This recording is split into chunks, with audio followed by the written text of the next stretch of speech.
In this week's Torah portion, we learn about a commandment that is the most difficult commandment in the entire Torah to keep. Shalom, my friends. This is the Kibbutz Gersh with Israel in 5, where we give you everything Israel in 5 minutes. Please like and subscribe. And if you have any comments or want to keep the conversation going, please do so below in the comments. So in this week's Torah portion, Bahar, we learn about a very, very unique and beautiful commandment, but one that is probably the hardest one in the entire Torah to actually keep. It is known as Shmita, the sabbatical year. It is all about leaving the land without working it, letting the land rest for an entire year. The way this commandment works, it's only applicable in the land of Israel. So outside of the land of Israel, there is no obligation to do this.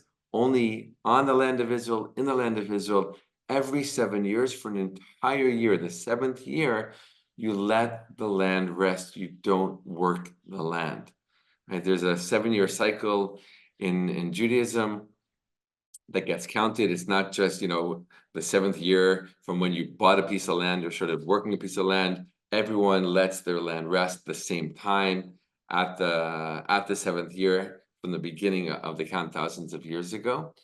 And now today in our modern day society, many people might think, oh, what's the big deal? Because we're not farmers, right? Very, very few, a very small percentage of people in the world today are farmers, including in the modern state of Israel.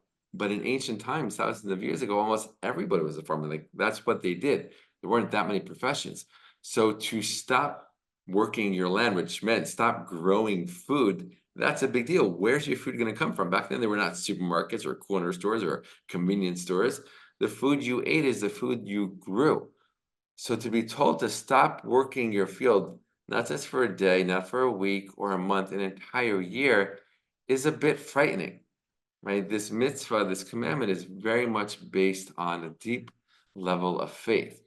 And the Torah says that if you keep this, you will get more crops in the 6th year that will help you throughout the 7th year. But even still, right, it's a scary thing for a farmer to go into a year and say, I'm not going to work my land. I hope this amount of food that I have right now will actually last me. But this is one of the 613 commandments, and it's an obligation just like any other commandment. And this has been part of Judaism for thousands of years, right? To literally let the land rest, right? And the deeper idea behind it is that everything belongs to God, right? We think, the land belongs to us. We think anything belongs to us. Farmers, they work the land for 6 years. They're investing so much time and effort and money and resources. And then things start to grow and they think, oh, look at me. Look what I've accomplished. Look what I'm able to do. And then the Torah says, no, but the 7th year, you're going to let it rest. You're going to do nothing. And you're going to remember that it's all God's. It all belongs to God.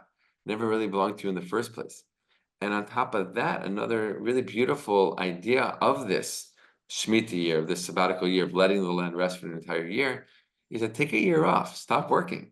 Yes, for an entire year, stop working and focus more on spiritual pursuits. Right? Farmers especially, they wake up really early in the morning, they work hard all day, they go to sleep at night, they're exhausted, and they start the same thing all over again. And yes, while in Judaism we have the weekly Shabbat, and that's very, very helpful and beneficial, there's nothing like taking an entire year off to remember, that you're more a soul than you are a body, right? Which is a strong teaching in Judaism, that you're here more for spiritual reasons than physical reasons. While yes, of course, we have our body, we need it to be healthy, it's really a house for our soul, which really represents what we're doing here in this world. And the sabbatical year, taking off an entire year from farming, really allows these otherwise very busy farmers to do that. I want to share just one more thing about the sabbatical year, the Shmita year. It's a very interesting thing in the modern state of Israel.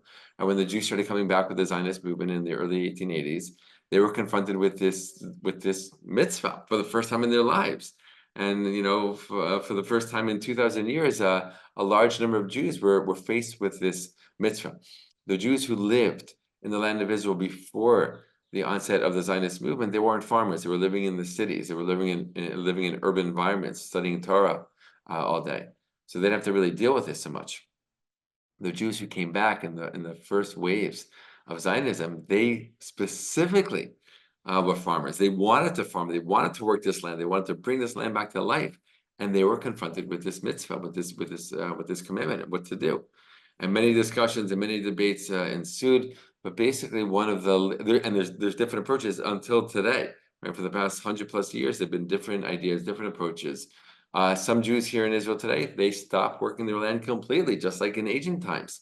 They figure out different ways to get food. Other people will do something called het mechir. Well, they'll technically sell the land to someone who's not Jewish, so it's not technically owned by a Jew. They do certain kinds of work, not all, in order to provide for the economy. Right? Some of the rabbis in the early years of the Zionist movement said, if we fully keep this commandment, our economy might collapse, Jews will leave, and no new Jews will come, and the whole modern return of the Jewish people to the land of Israel might fail and fumble in its early years before it had time to really take off.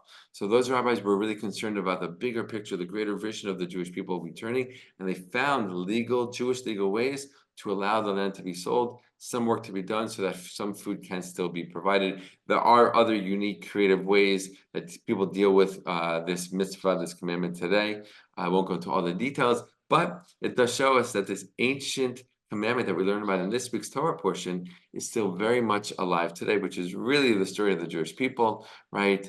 Coming back to their ancient homeland, creating a modern state, right? And mixing these two, the modern and the ancient and the modern, together into one.